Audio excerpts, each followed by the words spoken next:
chương trình luật pháp với luật sư Norman J. Homen một lần nữa đến với quý vị. Kính thưa quý vị, văn phòng luật sư Norman J. Homen lo về bồi thường tai nạn lao động, tức là Workers' Compensation, và an sinh xã hội, tức là SSD, SSI.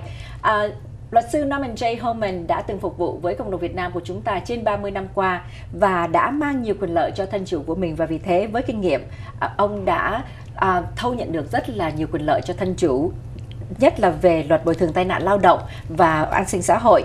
Ngoài hai lĩnh vực kể trên, luật sư Norman J. Homen còn có lo về cho quý vị về hình sự, tức là criminal, và thương tích cá nhân, tức là personal injury.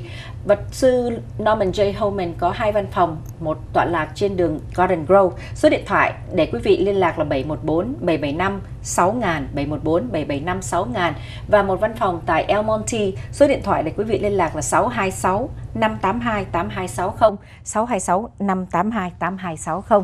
Hello, Mr. Noel. It's been a month since we asked. It has been. Thank you. And personally, I have few people running to me knowing that we doing a show, I host your show, asking questions to relate it to you that if I am a nail makerist, I work for my company, for the nail station, and if I slip and fall, I will be covered for by workers' comp. However, what if I rent the station? Would I be covered under that? Và câu hỏi của Julie là đã có rất nhiều quý vị khán thính giả biết là Julie và host cho chương trình của luật sư Norman J. Homen thì có hỏi Julie nhờ chuyển lời đến luật sư là nếu tôi là một người làm về ngành nail mà tôi là nhân viên thì tôi sẽ được bồi thường nếu mà tôi bị ngã hoặc tôi bị thương tích. Tuy nhiên nếu tôi mướn một cái station và tôi bị thương thì tôi có được bồi thường hay không? Well, it really depends upon if you rent the station, then you're more considered to be an independent contractor because basically you control the hours that you come in. Because obviously, if you rent the station and you don't bother coming in, you're not going to make any money. On the other hand, the people who don't normally rent the stations they're usually more controlled by the employer. The employer will tell them when they should show up to work. They'll tell them when they can leave, when they can take their lunch break, etc. And then if you can demonstrate control, then they're usually considered employee. Right. Now, some people, I know there's some stores out there that kind of have this like sham thing going on where they're paying rent for the place, but they're really still under the same control of the employer. Right. The employer dictates when they have to be there, when they can take their breaks, and when they can go home, and how many people they handle. Now, in that condition, I would basically say maybe there's a good argument that they still are an employee. If they have proof. If they have proof of really showing the control over them. Vâng, thưa câu trả lời của luật sư là nếu mà quý vị mướn một cái station, có nghĩa là quý vị sẽ tự sắp xếp thời giờ làm việc của quý vị. Đó là lý do tại sao mà quý vị sẽ không được bồi thường tai nạn lao động nếu mà quý vị bị thương. Tuy nhiên, nếu mà quý vị là nhân viên thì tất cả những cái thời giờ làm việc sẽ được ấn định bởi cái người chủ, khi nào phải lấy giờ lunch, khi nào phải ăn lunch, khi nào phải lấy giờ break, thì lúc đó nếu mà quý vị bị thương tích thì sẽ được bồi thường bởi cái luật lao động. Tuy nhiên luật sư cũng có một vài cái trường hợp xảy ra là người thợ làm nail này cũng là mướn là station, nhưng cùng một lúc đó thì người chủ ấn định là giờ nào phải làm, giờ nào phải đến làm việc, hoặc là giờ nào phải ăn trưa.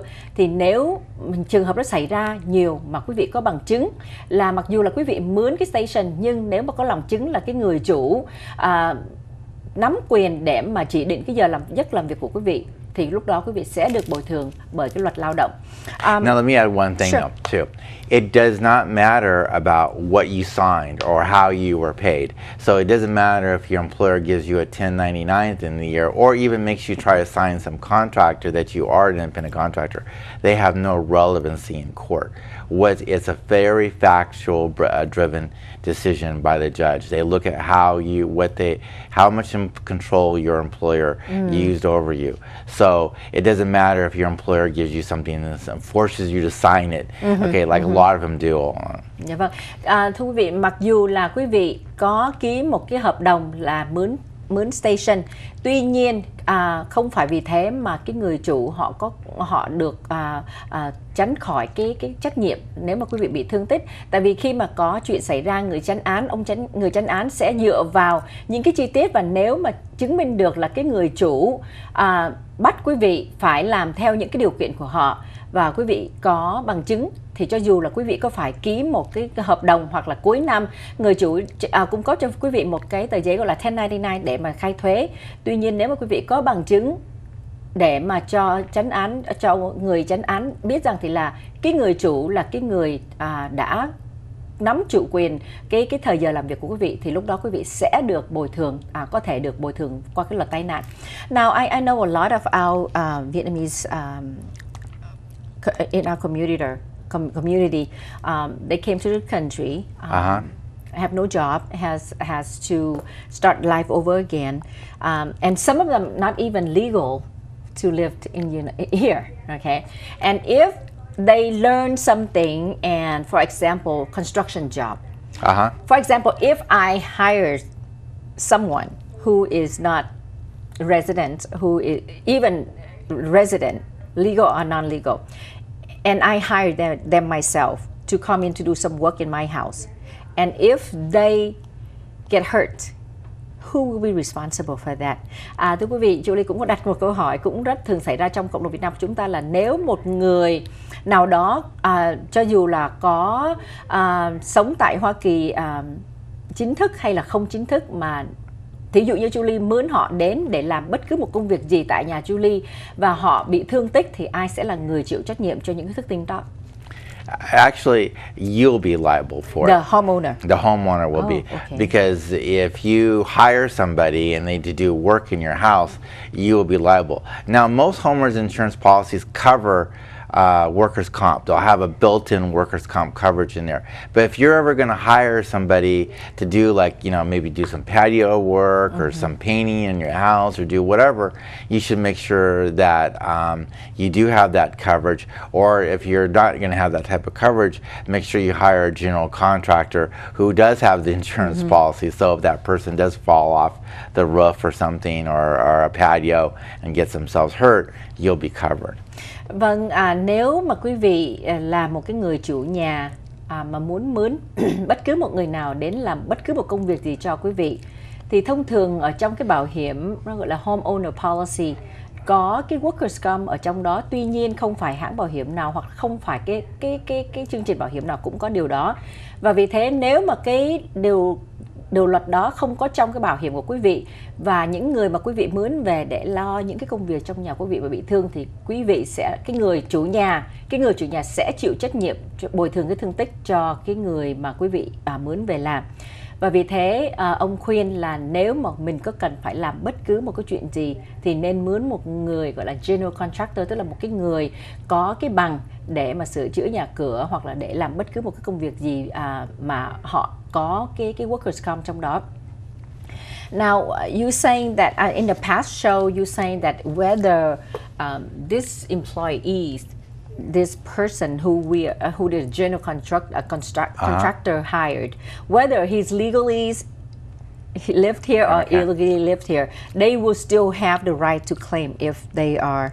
Yes, a legal person, whether illegal or not illegal in California anyway, those people can collect workers' compensation benefits. They may be different in other states, but in California they make no differentiate. And it doesn't matter whether or not, there used to be some arguments that Target actually used to make, that if the employee, if they find out after the injury that they're illegal, then if they put them off of work and then take them back because they were illegal, would they have to still pay temporary disability benefits? And the courts have stated that you still would have, the insurance company would still have to pay temporary disability benefits even if the employee couldn't legally go back to work. So they still get all their benefits. Vâng, Julie có đặt câu hỏi với ông là nếu một với cái người nhân viên mà không có sống ở đây làm như một hình thức là một thường trú nhân, thì khi đi làm như vậy bị thương có được bồi thường hay không? Thì ông nói là cho dù là có là thường trú nhân hay không là thường trú nhân ở California mà thôi, còn những tiểu bang khác thì ông không biết. Thì khi mà quý vị được mướn và làm việc cho bất cứ một cái công ty nào, một cái cơ sở thương mại nào mà quý vị bị thương, thì quý vị vẫn được được cái quyền để mà khai, để mà được hưởng cái quyền lợi của chương trình tai nạn lao động. Tuy nhiên nếu mà quý vị có mỗi tiểu bang một khác, cho nên ông chỉ nói riêng về California mà thôi. Now we talking about as an illegal resident. Yeah. Do they file the paperwork the same as the legal resident, or there will be certain different forms? Because sometimes the illegal person were afraid to be deported, or were afraid that they have no right, and they will not file the claim, and they will lose all that rights that they possibly or they actually have as an employee. Well, actually, under the law, it doesn't make a difference, and they cannot be deported because of their filed a workers' compensation claim. And I've been doing this for 27 years, and honestly, I have never, ever had one of my clients deported because they filed a workers' compensation claim, and I've had lots of clients that are illegal. Dạ vâng. Cô Julie cũng có hỏi ông thêm là nếu mà một người mà không có phải là một thường trú nhân của California, khi mà bị thương như vậy thì những cái giấy tờ khai, những cái giấy giờ mà điền nó có giống như những người mà có là thường trú nhân ở đây hay không? Tại vì cũng rất là nhiều người vì sợ rằng mình là không có phải là một thường trú nhân ở đây, mình làm việc lậu, thì khi mà khai như vậy thì sẽ bị đuổi về nước của mình. Thì ông trả lời là cho dù quý vị là thường trú nhân hay không là thường trú nhân, khi bị thương thì quý vị vẫn được cái quyền lợi để mà khai bệnh hoặc là khai để thương tích cho vì lao động.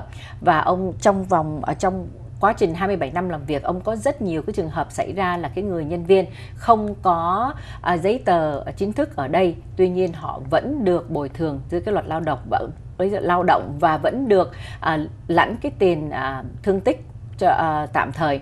Now, as far as employer, yes, if we have a lot of right, we have a lot of protection for employees. Now, what is the employer protection in terms of if I'm illegal, I come to work and then you get hurt, and then the employer responsible for everything. In that case, none of the employer would want to hire non-resident to come to work with them, because they can go in there and work, and they can do all kind of illegal things that the employer might not know.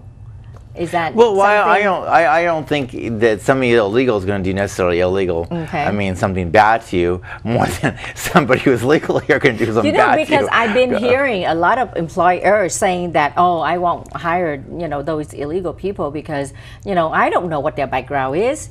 But then again, a lot of us are hiring illegal employee because they're willing to work. They work hard, and sometimes it's kind of the employer is standing between of do right and do wrong.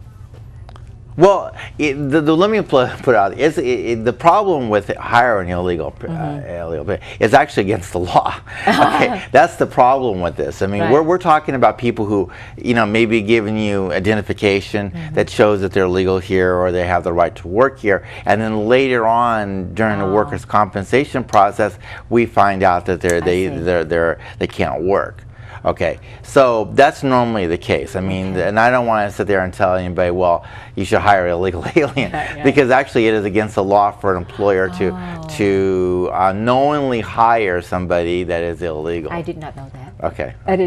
Và thưa quý vị, Julie cũng có đặt câu hỏi rất ngắn gọn là nếu mà là một người chủ của một công ty nào đó mà biết cái người nhân viên đến xin việc là họ không có ở đây chính thức, thì họ có quyền để mà từ chối hay không, thì ông nói rằng thì là thông thường là quý vị khi mà mình mướn một cái người mà không có phải là thường trú nhân thì điều đó là trái luật rồi. Tuy nhiên cùng một lúc đó mình cũng trái luật nếu mà mình không mướn cái người nhân viên đó nếu mà mình biết là họ không có phải là thường trú nhân. Tuy nhiên khi mà thông thường đó, cái người mà đến xin việc họ có giấy tờ để mà đi làm, có thể đó là một cái giấy tờ lậu, cho đến khi mà có cái chuyện xảy ra thì lúc đó cái người chủ mới biết là cái người nhân viên này không có phải là người thường trú nhân, nhưng họ vẫn có đủ quyền để mà được hưởng những cái quyền lợi của cái workers comp. Now, when they file all type of employees, whether illegal or non-legal, when they file for the workers' comp, immediately once they get hurt, they immediately report it to the supervisor. Yes, they do. And then after that is what? After this report to the supervisor, what is your recommendation? What is your suggestion that employees need to do immediately? Okay. Well, once you report an injury to your employer has a duty to get you to the doctor. It depends on if it's an emergency situation. If it's an emergency situation, they have a duty to get you to the doctor right away. If it's like maybe a non-emergency, circumstances that maybe you're saying, well, my back hurts me a little bit, or I have my wrist hurts me, then they have about 48 hours to get you into the doctor's office, but that's about it. If they don't get you into the doctor's office within 40 hours, then you have the right to go to any doctor you want to go to. You have a duty to go to the doctor, the first appointment that the employer offers you to within the legal time frames in which you're given.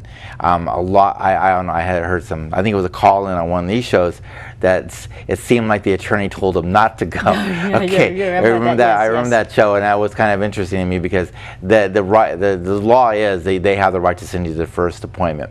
After you go to the first appointment, then you can switch to any doctor you want as long as it's within a medical provider network.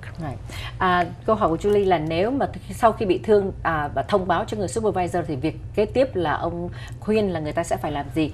Thì cái việc đầu tiên á, với cái người chủ công ty, cái trách nhiệm và cái bổn phận của họ phải cho quý vị đi gặp bác sĩ ngay trong vòng 48 tiếng đồng hồ. Tuy nhiên, nếu sau 48 tiếng đồng hồ thì quý vị có quyền tự đi khám bác sĩ nếu mà quý vị cảm thấy bị đau, ngoại trừ những cái trường hợp khẩn cấp thì cần phải đi gặp bác sĩ ngay hoặc là cần phải đi vào bệnh viện ngay, thì đó là cái trách nhiệm của người chủ cần phải làm ngay lập tức.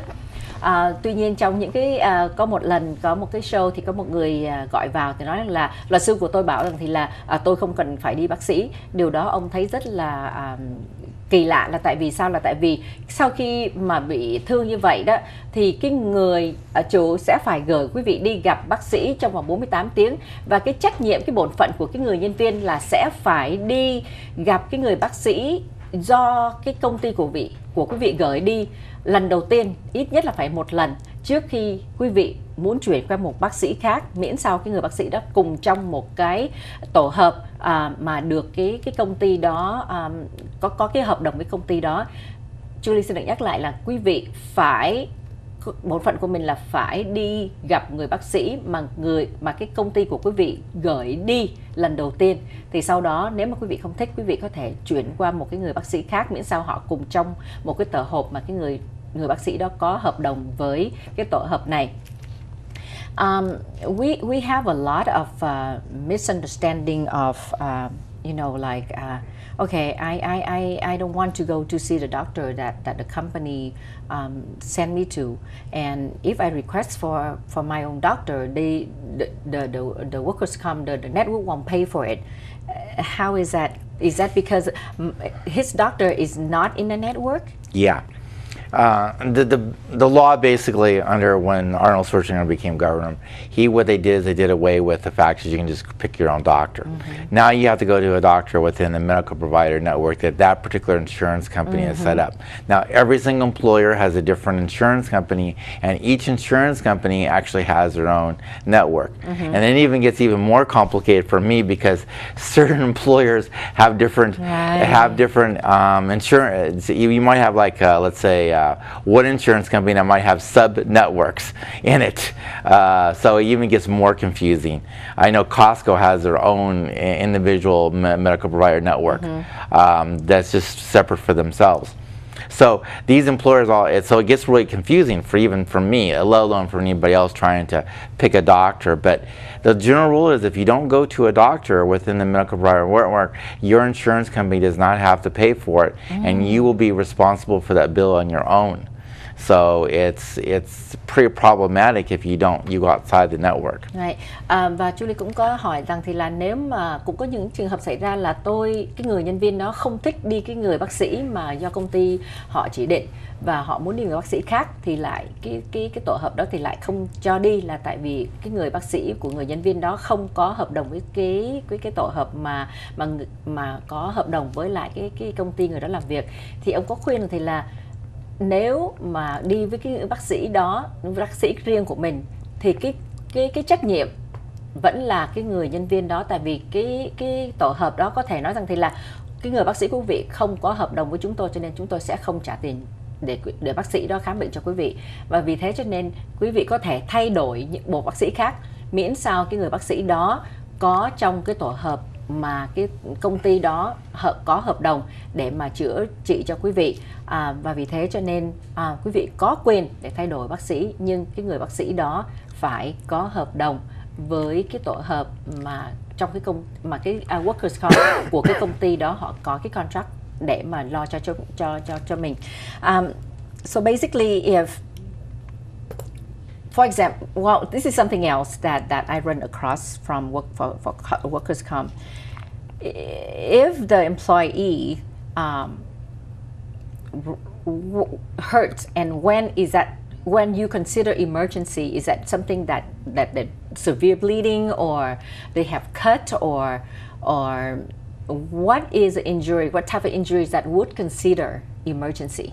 Well, obviously, if you're bleeding, that's an emergency. Yes, okay. one of those. That would be easy. But let's say you have a severe back pain. I mean, I would believe that was an emergency. If you can't even get up or sit down or whatever, that's an emergency. So it doesn't have to be exactly somebody bleeding to be an emergency. Just somebody who's in severe pain would be considered emergency. Yes, Because I know a lot of people say, oh, I just have I hurt my back, but I don't know if that's considered emergency. Well, I've pulled my back out, and I'm not even able to stand up, so I know how it feels. So that would be an emergency. Okay. At least it would be an emergency to me. I would want to go to the doctor. Something that you cannot control yourself. Yeah, to get exactly. up Where you can't function, where you can't even stand up or walk around or whatever, That's good to know. Yeah. Vâng, và cái câu hỏi của Julie là nếu trường hợp nào thì mình được coi là cái trường hợp khẩn cấp, ngoài cái vấn đề mà bị chảy máu hoặc là bị cắt đứt tay đó, thì ông nói rằng là bất cứ những cái thương tích nào, giống như là nếu quý vị bị đau, bị ngã, bị đau lưng mà quý vị không thể ngồi dậy được để mà đi lại, thì đó là một trong những trường hợp mà được coi là khẩn cấp, thì người chủ hãng sẽ phải bắt buộc họ phải gửi quý vị đi vào gặp bác sĩ, hoặc là ngay cả đến đi vào phòng emergency. That's including not only go see the doctor, that's including take them to the emergency room too, right? Yeah. Okay. Now, as far as the employees who got hurt, who got seen the doctor, and the doctor suggests that, okay, you will need surgery or you will need further treatment. How does the employee receive all the payments? I mean, like disability. Sure. Okay. Disability income during the time that they have to wait to be scheduled for surgery, or during the time that they have to be treated before they can send back to work for modified works. Well, the employee has a right to get temporary disability benefits, which is basically 2/3 of their salary. Two-thirds, right? 2/3 of the salary while they are recuperating or while they can't do what they call a modified job. Or the employer may not have a modified job. Like some employers have policies, there's no such thing as a modified employer. Really? Yeah. Well, there's other employers that go all their way to give you modified jobs. So, I never know what's going to happen in these cases. So, so basically they have the right to that. So it doesn't even matter if their job, they have work available for them on a modified employment. Some employers don't even will give them back, their job back to them. So they get temporary disability benefits until they get recuperated or until they go back to work. Và câu hỏi của Julie cũng nói thêm là nếu mà một người nhân viên bị thương nặng mà cần phải điều trị hoặc là cần phải đợi thời gian để mà được giải phẫu, thì trong thời gian đó họ có được một cái tiền lợi tức nào hay không.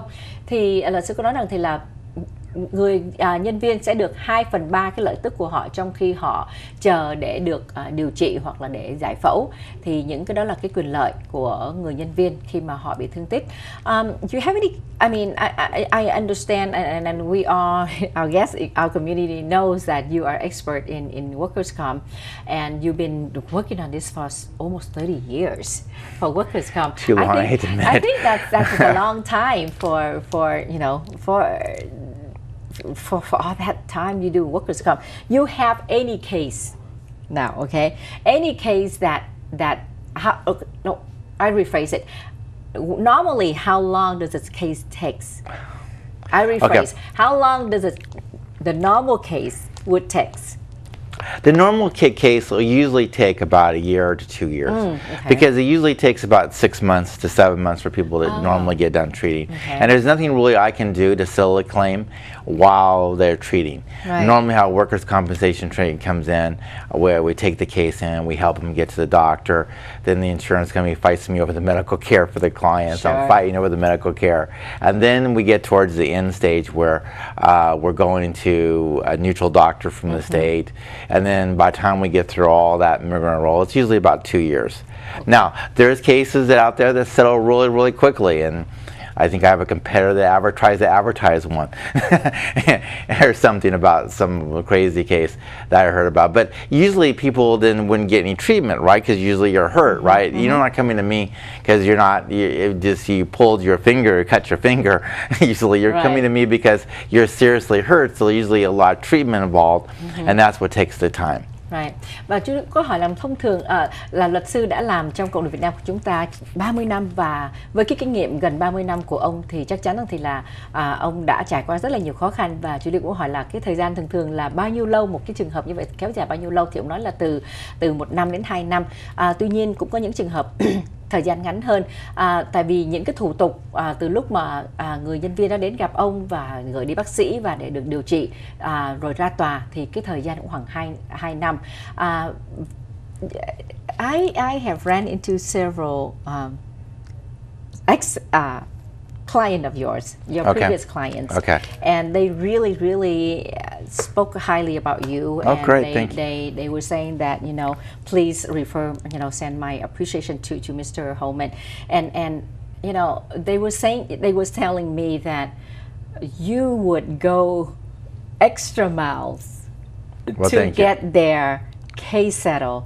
You would you put extra effort to find everything, every snitch of the law to protect the client, and that is something that I felt that I own our audience who related to you. Oh, thank you very much. This is something that I felt, as a TV station, we feel very good to have clients like yourself and take care of our community. Now, when you run into difficult cases, I know there are times you say, God, I wish I can do more. But is there any time that you do everything you can, but you don't get what you want to fight for your client? Well, yeah, it happens, and it happens a lot. I mean, sometimes it's just luck. I mean, honestly, it's just luck. Sometimes I'll get a really great doctor from the state, a neutral doctor, and the case goes real good. And then a lot of times we'll just get really bad doctors from the state of California, and the client ends up with one, and then it's just a fight. And I can assure every client out there that I do everything I can. I mean, I'll take the doctor's deposition, I'll question the doctor and see if I can get him to change his mind. If I can't, I'll try to see if I can get something to discredit his opinions, and so I can take to the judge to try to get his thing overthrown. Dạ vâng, thưa quý vị, Julie cũng đã có được những cái kinh nghiệm rất là dễ thương mà gặp những người thân chủ của luật sư, nói thì là luật sư đã lo cho họ rất là tận tâm, và ông đã không có ngại ngùng bất cứ một cái gì khó khăn gì để mà lo cho thân chủ của ông. Và Julie cũng đã hỏi là ông đã gặp những trường hợp nào mà ông đã bị thua, không phải thua mà không không lấy được những cái gì mà ông muốn với thân chủ, thì ông có nói là cũng có những trường hợp nếu mà gặp những cái người bác sĩ mà khó chịu, khó khăn, họ sẽ không có chấp thuận cho những cái điều kiện của ông, thì lúc đó ông sẽ phải làm bất cứ cách gì để mà convince, tức là để mà đối phó với người bác sĩ đó, để mà thay đổi cái ý kiến của người bác sĩ đó, để mà thâu được những cái quyền lợi cho thân chủ của ông. Thank you so much for having the show with us. Một lần nữa xin quý vị liên lạc với văn phòng của luật sư Norman J. Homen qua 2 số điện thoại tại Orange County là 714-750-6000, 714-750-6000, và tại El Monte xin quý vị liên lạc về 626-582-8260, 626-582-8260. Và một lần nữa luật sư Norman J. Homen chuyên về tai nạn lao động. Xin cảm ơn sự theo dõi của quý vị và xin hẹn gặp quý vị vào chương trình lần sau.